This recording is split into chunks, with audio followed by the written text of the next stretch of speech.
ఏమండి చికెన్ పకోడీ తినాలని ఉంది తీసుకురావా అంటే తీసుకొస్తా అని తీసుకురాలేదు. సర్లే ఇంత మనకెందుకులే అని నేనే చేశాను. చూద్దామా?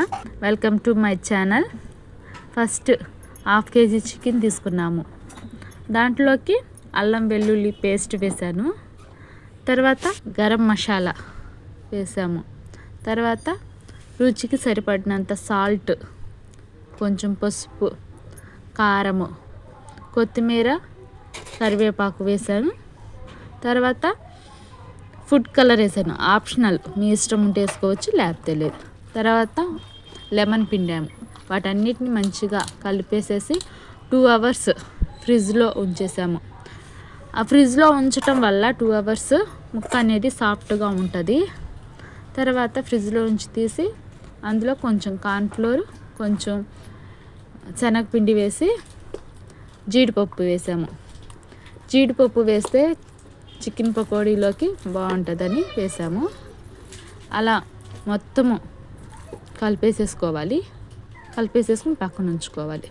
తర్వాత పొయ్యి మీద ప్యాన్ పెట్టి దాంట్లో ఆయిల్ వేయాలి.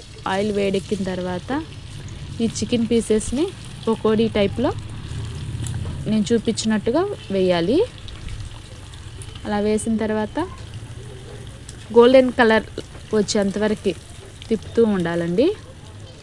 ముక్క అనేది చాలా సాఫ్ట్గా ఉంటుంది, చాలా టేస్ట్గా ఉంది. ఒకసారి ట్రై చేసి చూడండి. ప్లీజ్ అండి, లైక్ చేసి షేర్ చేయండి. కొంచెం మీ సపోర్ట్ అనేది నాకు కావాలి. సబ్స్క్రైబ్ మాత్రం చేయటం మర్చిపోకండి.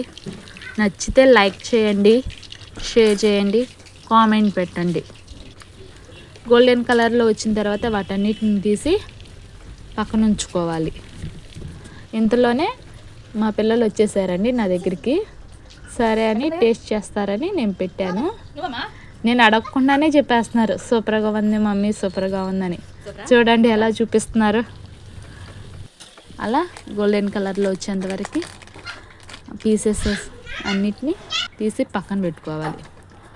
వాటిలోకి కొంచెం పచ్చిమిర్చి, కరివేపాకు వేసి వాటి మీద గార్నిష్ లాగా ఉంచుకోవాలి. అంతేనండి, ఎంతో టేస్టీ అయిన ఈజీ ప్రాసెస్లో చికెన్ పకోడీ అనేది రెడీ అయిపోయింది. ఇంకా లెమను, ఆనియన్ పెట్టుకుని సర్వ్ చేసుకోవటమే. చాలా టేస్టీగా ఉంది. ఒకసారి ఈ ప్రాసెస్లో చేసి చూడండి, సపోర్ట్ చేయండి.